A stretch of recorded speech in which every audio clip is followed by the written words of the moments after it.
This is Autoline Daily, the show dedicated to enthusiasts of the global automotive industry. Rupert Stadler, the former CEO of Audi, is getting a get-out-of-jail card, but it wasn't free. He was up to his neck in the diesel scandal at the VW Group, but he cut a deal with German authorities to avoid jail time. Stadler has been on trial since 2020 and was accused of not preventing the company from selling vehicles with illegal emission-cheating software after it was made public.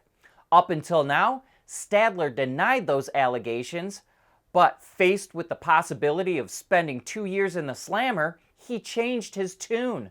Stadler will now confess that he was involved and pay a fine of 1.1 million euros, but he will not go to jail.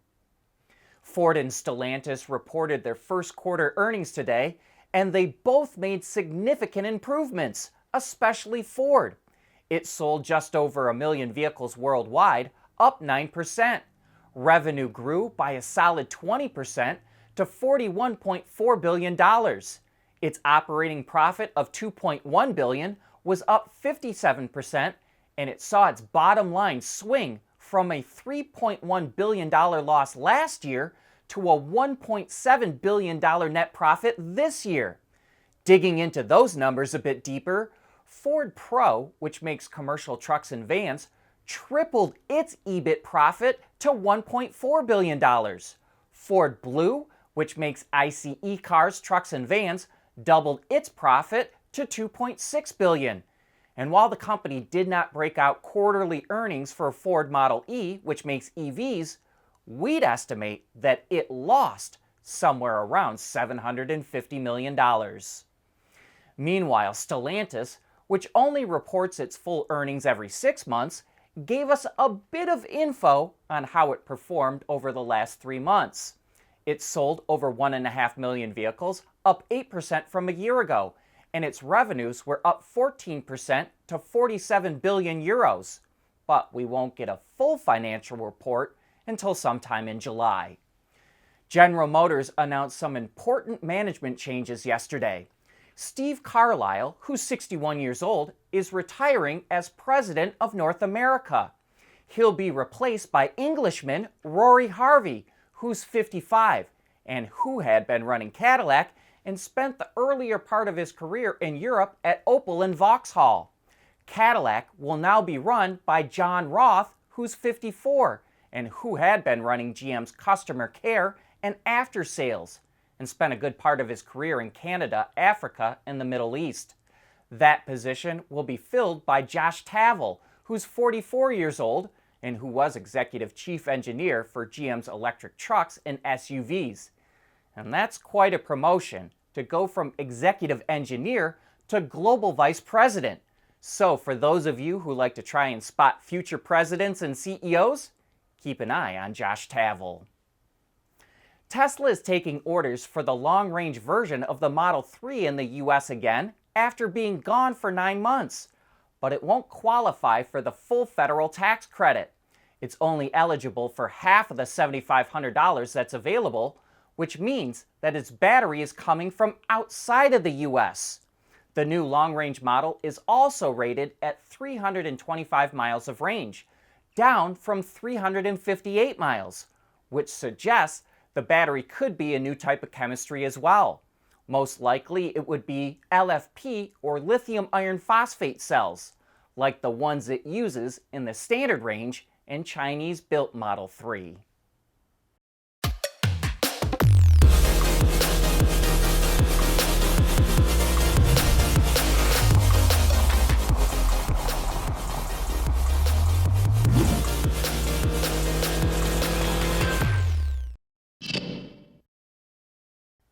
South Korea's SNE Research ranked the top battery makers in the world by who has the most batteries equipped in vehicles, which includes BEVs, PHEVs, and hybrids. And not surprisingly, China's CATL tops the list. It had a market share of 35% in the first quarter of the year. That's more than double BYD, which is in second place with a 16% share. LG Energy is close behind at 14%. Then it drops to 9% for Panasonic. and then SK On and Samsung round out the top 6 at around 5% market share each. Of the top 10 battery makers in the world, 6 are Chinese, 3 are South Korean, and 1 is Japanese. So the Americans and Europeans really need to pick up the pace. Is Fisker going to be the automaker that gets battery swapping to catch on in the US and Europe? Well, it's certainly going to try to. It's teaming up with a company called Ample to launch versions of the all-electric Ocean SUV with swappable battery packs. Ample, an energy management company, is also going to build the swapping stations. They first plan to go after fleet operators, which makes sense to us because it's much easier to serve vehicles that operate out of a central hub rather than a broad base of regular car buyers. Fisker says it's aiming to offer Oceans with swappable batteries in the first quarter of next year. Only days after California announced it would start banning new ICE heavy-duty trucks in 2036, several automakers are cranking up their fuel cell efforts in the US. Toyota and PACCAR announced they're expanding development and production of fuel cell semis and are planning to start customer deliveries sometime next year. Those trucks will use Toyota's hydrogen kit, which goes into production late this year and includes the tanks, fuel cell stacks, batteries, electric motors, and transmission. The kit recently received a zero-emission powertrain certification from California, which means that anyone who purchases a truck equipped with the system is eligible for both state and federal incentives. Hyundai also announced that it's bringing its heavy-duty fuel cell truck to the US. Called Exec, it currently operates in Switzerland, Germany, Israel, Korea, and New Zealand, racking up more than 4 million miles. It has 2 fuel cell stacks, a 350 kilowatt or nearly 470 horsepower motor, and over 450 miles of range when fully loaded. And we give an extra pat on the back to Hyundai for also saying it plans on helping to build out the hydrogen infrastructure.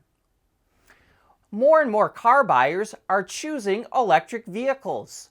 According to the China Passenger Car Association, 2.55 million new energy vehicles, which includes BEVs, PHEVs, and fuel cells, were sold worldwide in the first quarter of this year, which is up 26% from last year. And not surprisingly, China led the way and accounted for nearly 60% of NEV sales. And BEVs overwhelmingly accounted for the majority of those sales, at nearly 1.8 million units, or 70% of the total. And that brings us to the end of today's show. Thanks for joining us.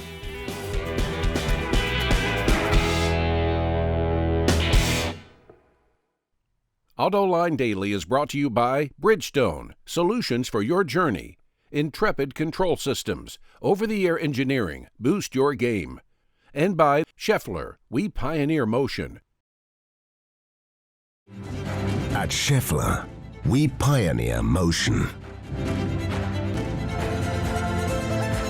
Electrifying mobility, manufacturing smarter, reducing CO2 emissions, making energy production clean. Schaeffler pioneers motion to advance how the world moves.